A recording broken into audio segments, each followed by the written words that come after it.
इसलिए वो अपने फ्रेंड से भी पूछते रहते हैं कि उनको आपको कैसे अप्रोच करना चाहिए, क्योंकि वो सच में चाहते हैं कि इस कनेक्शन की खोई हुई खुशी वापस आ सकें।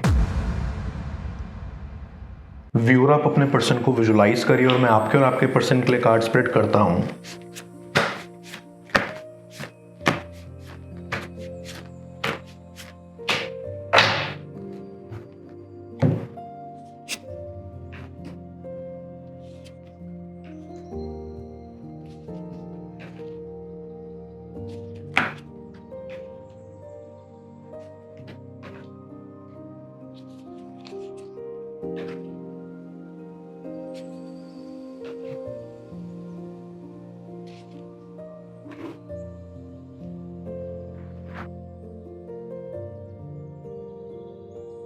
आई कैन सी कि आपके कनेक्शन में पास्ट में कुछ प्रॉब्लम्स हुई हैं जिसकी वजह से आप सेपरेट हो गए हैं। या तो आप और आपके पर्सन के बीच में कुछ मिसअंडरस्टैंडिंग्स हैं जो सॉल्व नहीं हो पाई, और ना ही आपको पूरी तरह से सच्चाई का पता लगा। और अब आई कैन फील आप चाहते हो कि आपको इस कनेक्शन की सच्चाई पता लगे कि ऐसा क्या हुआ था या क्या मजबूरी थी जिसकी वजह से आपको अलग होना पड़ा, या आप कभी अलग होते ही नहीं अगर आपको पहले से ही सब कुछ पता होता तो।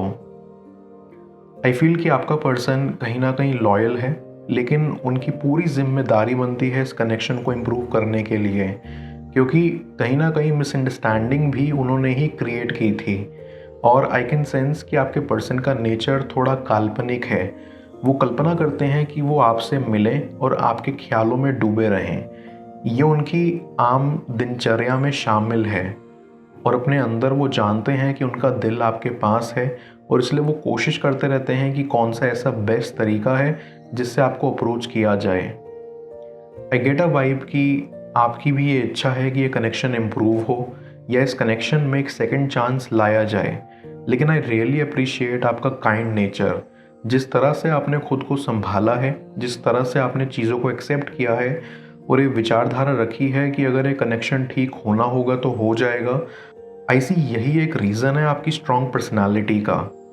डीप डाउन आई फील कि आपके पर्सन ने आपको बहुत हर्ट किया है, जिससे वो काफ़ी शर्मिंदा भी थे, लेकिन माफ़ी मांगने के बजाय वो आपको अवॉइड करते थे, क्योंकि तब उनमें हिम्मत नहीं थी आपसे माफ़ी मांगने की या अपनी गलतियों को एक्सेप्ट करने की या एडमिट करने की। कहीं ना कहीं वो अपनी फीलिंग्स को लेकर भी अनश्योर थे या एडमिट करने से डरते थे। लेकिन अब वो एडमिट करना चाहते हैं, क्योंकि आज वो उस मुकाम पर खड़े हैं जहां उनको अपनी फीलिंग्स का एहसास हो रहा है कि वो आपके लिए फील करते हैं, और अब उन्हें देर नहीं करनी चाहिए आपको अपनी फीलिंग्स एक्सप्रेस करने में। वो अपनी लाइफ को बैलेंस करने की कोशिश कर रहे हैं, इस कनेक्शन को बैलेंस करने की, ताकि उनकी वर्क लाइफ और पर्सनल लाइफ में कुछ प्रॉब्लम ना हो आगे। Back of the mind I feel कि आप दोनों को ही अभी थोड़ा वक्त चाहिए, क्योंकि आपके पर्सन का कॉन्फिडेंट होना बहुत ज़रूरी है अपनी फीलिंग्स को लेकर। भले ही उनमें एक्सेप्टेंस आ गई है अपनी फीलिंग्स को लेकर, बट वो एंड तक बरकरार रहे, इसलिए उनका कॉन्फिडेंस ज़रूरी है, एंड इसमें अभी थोड़ा वक्त लगेगा। और दूसरी साइड आप भी चाहते हैं कि इस बार जब आपका पर्सन आए तो बेझिझक बिना डरे आए, ताकि आप दोनों खुलकर बात कर सकें, फ्रैंकली अपने अपने थॉट्स एक दूसरे के सामने रख सकें और ये डिस्कस कर सकें कि आप दोनों इस कनेक्शन से क्या चाहते हैं। आई कैन सेंस कि आपके पर्सन ने ही इस कनेक्शन को ख़त्म किया था आपके मन में एक मिसअंडरस्टैंडिंग पैदा करके, और इस सेपरेशन से आपको बहुत दुख पहुंचा था। लेकिन डीप डाउन आई फील कि ये सेपरेशन आपके लिए बहुत ज़रूरी था, ताकि आपको एक ब्रेक मिल सके। आई कैन सी कि आप बहुत ज़्यादा हर्ट थे और आप बस प्रिटेंड कर रहे थे कि आप ठीक हैं, लेकिन अंदर ही अंदर आप में तूफान मचा हुआ था जो आपको ना खुश रहने दे रहा था और ना ही आप खुलकर रो पा रहे थे। इसीलिए आई फील कि सेपरेशन होना ज़रूरी था, और अब आप अपनी खुशी ढूंढने की कोशिश कर रहे हो जो आपको कहीं नहीं मिल रही। सेम आपके पर्सन के साथ है, बट कहीं ना कहीं आप दोनों ये भी जानते हो कि ये खुशी इसलिए गायब है क्योंकि आप दोनों ही पूरी तरह से इस कनेक्शन से मूव ऑन नहीं कर पाए। कुछ मेमोरीज ऐसी थी जिनको याद करके आप दोनों ही दुखी होते थे। पूरी तरह से अपने पर्सन को अपने से दूर नहीं कर पाना ही असली दुख का कारण है। ऐसी कि आप दोनों ही चाहते हैं कि एक रियूनियन हो, क्योंकि आप दोनों ही लाइफ में आगे नहीं बढ़ पा रहे, आप स्टक हो चुके हो। कुछ है जो आपको रोकता है, ना तो आप किसी और के लिए फील कर पा रहे हो, क्योंकि प्यार तो अभी भी आप अपने पर्सन से ही करते हो। आई फील कि आपका पर्सन भी अब ये रियलाइज़ करता है कि उन्होंने आपको बहुत हर्ट किया और बहुत मिसअंडरस्टैंडिंग्स क्रिएट की जो उन्हें नहीं करनी चाहिए थी, क्योंकि अब उनको ऐसा लगता है कि आप बहुत ट्रू थे अपनी फीलिंग्स को लेकर, आपने कभी उन्हें हर्ट नहीं किया और इसलिए वो आज बहुत दुखी दुखी से हैं। ऐसा लगता है जैसे उन्हें उनके कर्मों का फल मिल रहा हो। आई फील कि आप दोनों ही इस कनेक्शन से सफ़र कर रहे थे अलग अलग तरीक़ों से, बट आपने ज़्यादा सफ़र किया है एंड आई कैन सेंस कि अब आप इस पोजीशन में हैं कि आपको इस कनेक्शन की रियलिटी पता चल गई है। पहले आपको आपका पर्सन बहुत बुरा लगने लगा था, जिस तरह से उन्होंने आपको हर्ट किया था। आप उनसे बीच बीच में नफ़रत करने की भी कोशिश करते थे, लेकिन कर नहीं पाते थे। कभी कभी आप गुस्से में उनका नंबर डिलीट कर देते थे, पर फिर दोबारा सेव भी कर लेते थे।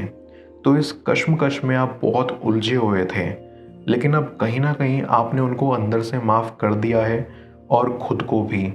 अब जानते हैं कि उनकी कोई मजबूरी रही होगी या कुछ रीज़न होगा, क्योंकि वो ऐसे नहीं थे।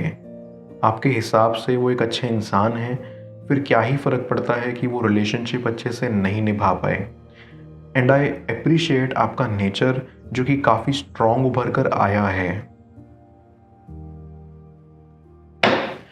मैं कार्ड्स को क्लैरिफाई करता हूँ, तब तक आप प्रॉपर एनर्जी एक्सचेंज के लिए इस रीडिंग को लाइक कर दें और पर्सनल रीडिंग के लिए आप मुझे ऊपर दिख रहे व्हाट्सएप नंबर पर अप्रोच कर सकते हैं।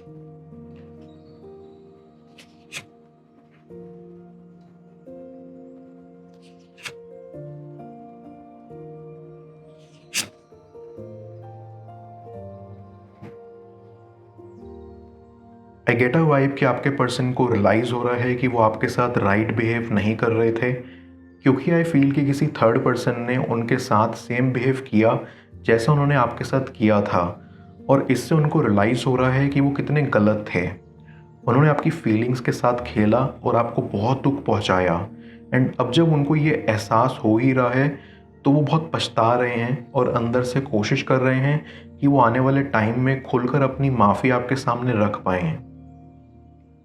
आई फील कि अभी आप दोनों अपने करियर में बहुत अच्छा कर रहे हैं और अपना पूरा फोकस उसी पर रख रहे हैं। आप दोनों कहीं ना कहीं अपने काम को लेकर काफ़ी आगे बढ़े हैं और खुद पर काफ़ी प्राउड भी फील करते हैं। सेम आपका पर्सन भी चाहता है कि आप अपने काम में बहुत अच्छा करें, लेकिन डीप डाउन आप दोनों ही अंदर से ये चाहते हो कि कोई मौका मिले जिससे आप दोनों मिल पाएँ, फिर चाहे वो प्लान्ड हो या अनप्लान्ड, क्योंकि आप दोनों ही चाहते हो कि ये कनेक्शन इम्प्रूव हो। आई गेस आपका पर्सन आपसे अपनी फीलिंग्स छुपाने की कोशिश करता था। कहीं ना कहीं वो मजाक मजाक में अपनी फीलिंग्स को कह तो देते थे, लेकिन क्योंकि वो मजाक कर रहे होते थे तो आपको अच्छे से समझ नहीं आता था और इसलिए कन्फ्यूजन्स और मिसअंडरस्टैंडिंग्स पैदा हुई थी। बट अब वो चाहते हैं कि आपके मन में कोई भी कन्फ्यूजन ना रहे और ना ही कोई मिसअंडरस्टैंडिंग। इसलिए वो अपने फ्रेंड से भी पूछते रहते हैं कि उनको आपको कैसे अप्रोच करना चाहिए, क्योंकि वो सच में चाहते हैं कि इस कनेक्शन की खोई हुई खुशी वापस आ सकें। आई गेट अ वाइब कि अब आपका पर्सन अपने आप को एक बेटर पर्सन बनाने की कोशिश कर रहा है, क्योंकि वो नहीं चाहते कि आप उन्हें रिजेक्ट करें।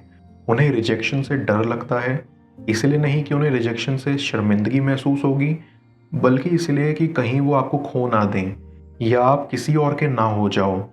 क्योंकि अब वो सच में चाहते हैं आपको अपना बनाना, तो वो इसी सपने को सच करने की कोशिश में जुड़े हुए हैं। ऐसी उनको उनकी फैमिली की तरफ से कोई सपोर्ट नहीं है, इसलिए वो बहुत बुरा महसूस करते हैं और कभी कभी ये दुख उनको रोक देता है आपकी तरफ आने को, क्योंकि वो नहीं चाहते कि आप परेशान हो जाएं उनको परेशान देखकर। बिकॉज वो बहुत पछतावा रखते हैं आपको लेकर, इसलिए वो चाहते हैं कि अब सिर्फ खुशियाँ ही खुशियाँ हो इस कनेक्शन में। एंड आई बिलीव कि एक बार उन्होंने अपने स्ट्रगल को ओवरकम कर लिया और पूरी प्लानिंग कर ली आपको अप्रोच करने की, फिर तो वो ज़रूर आएंगे। मैं ओरेकल ऑफ द फेरीज की मदद से यूनिवर्स से आपके लिए एडवाइस पूछूंगा। देखते हैं यूनिवर्स आज आपको क्या एडवाइस करना चाह रहा है।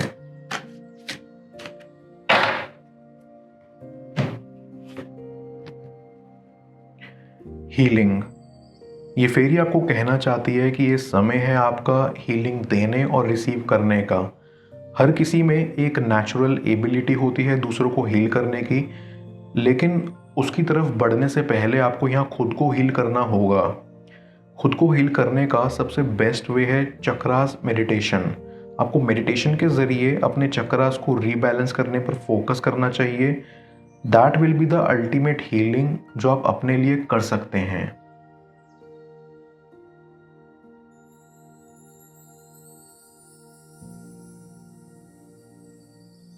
क्या है उनके रहस्य जो आपको मूव ऑन करने से रोकते हैं? जाने स्क्रीन पर शो हो रही इस अगली टैरो रीडिंग में। पेड पर्सनल रीडिंग के लिए आप मुझे ऊपर दिख रहे व्हाट्सएप नंबर पर अप्रोच कर सकते हैं। मैं मिलता हूं आपसे दोबारा अगली टैरो रीडिंग में। Till then, bless you.